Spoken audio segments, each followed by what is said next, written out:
તો આજે આપણે મળીશું યાસ્મીન બેનને અને આપણે જે પેશન્ટ છે આપણા રુસ્તમભાઈ.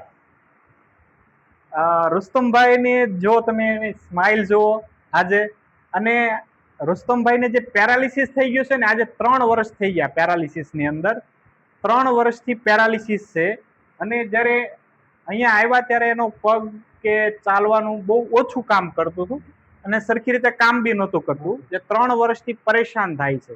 પણ એની અંદર એક વાત એ છે કે જે બેન છે એ બેન પોતાનું ઘર ચલાવીને પણ રુસ્તમભાઈને સારવાર કરે છે. વિચારો કે જે પોતે વિચારો કે પોતાના ઘરની અંદર કોઈ પણ બીજું કામ કરવા વાળું નથી, છતાં બી આજે 3 વર્ષ થઈ ગયા. આપણે આજે વિચારીએ કે 1 વર્ષ યા 2 વર્ષની અંદર હાર માની જઈએ કે નહીં યાર હવે હું નહીં કરી શકું, કે સેવા આપણે ન કરી શકીએ. પણ આજે આ યાસ્મીન બેન છે, વિચારો કે જેને પોતાના પતિ છે, જેને 3 વર્ષથી લગાતાર મહેનત કરે છે કે નહીં મારે એક વખત તો એને ચાલતા કરવા જ છે અને આગળ વધારવા જ છે, તો પોતે કામ કરતા કરવા જ છે. કેમ કે જે પોતાનો જે બી કામ છે આજે યાસ્મીન બેન ઉપર જ છે, જે પોતે બીજાના ઘરે જઈને વાસણ ધોવાનું કામ કરે છે અને મહેનત કરીને બી સારવાર કરે છે.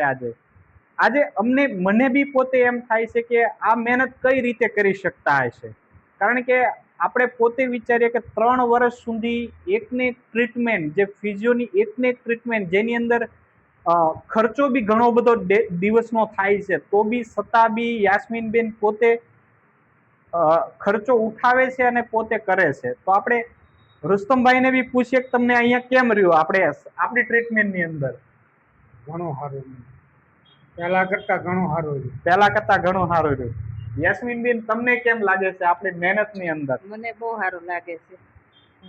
સારું લાગે છે? હા, સારું લાગે. સાહેબનું કામકાજ બહુ સારું છે. એવું છે. તમને કેવું લાગે છે કે અહીંયા મતલબ આવ્યા પછી? અહીંયા આવ્યા પછી બહુ સારું લાગે છે. અહીંયા આવ્યા પછી કેવું લાગે તમને આમ પગની અંદર કે ચાલવામાં? ખુલ્લા થઈ ગયા એમ, નકર ભીડેલા હતા પગ. પગ ભીડેલા હતા, ખુલ્લા થઈ ગયા. હવે તમને કેમ લાગે કે અહીંયા કમ્પ્લીટ થઈ જશે ને? હવે મહિનામાં જ કરી દેવાના છે સાહેબ. ઓકે, અમે બી પોતાની જે બી મહેનત છે અમે પોતે બી મહેનત કરીશું, અને બને ત્યાં સુધી અમે મહેનત કરીને આપણે બી આગળ એક વિડીયો લાવીશું, જે પોતે કમ્પ્લીટ ચાલતા આપણો એક વિડીયો બનાવશું, જે આગળના ટાઈમની અંદર કે જે પોતે ચાલીને આપણે વિડીયો બનાવીને બતાવશું, વાંચીને બી બતાવશું અને બધા લોકોને બી બતાવશું કે કઈ રીતે ટ્રીટમેન્ટ કરી અને કઈ રીતે સારા અને ચાલે છે. મેં બી એટલું જ કહેવા માંગુ છું કે જે માસીની હિંમત છે એ હર કોઈ વ્યક્તિની હિંમત હોવી જરૂરી છે.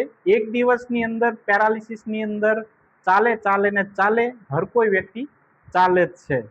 Thank you. માસી શું કહેશો તમે આની અંદર?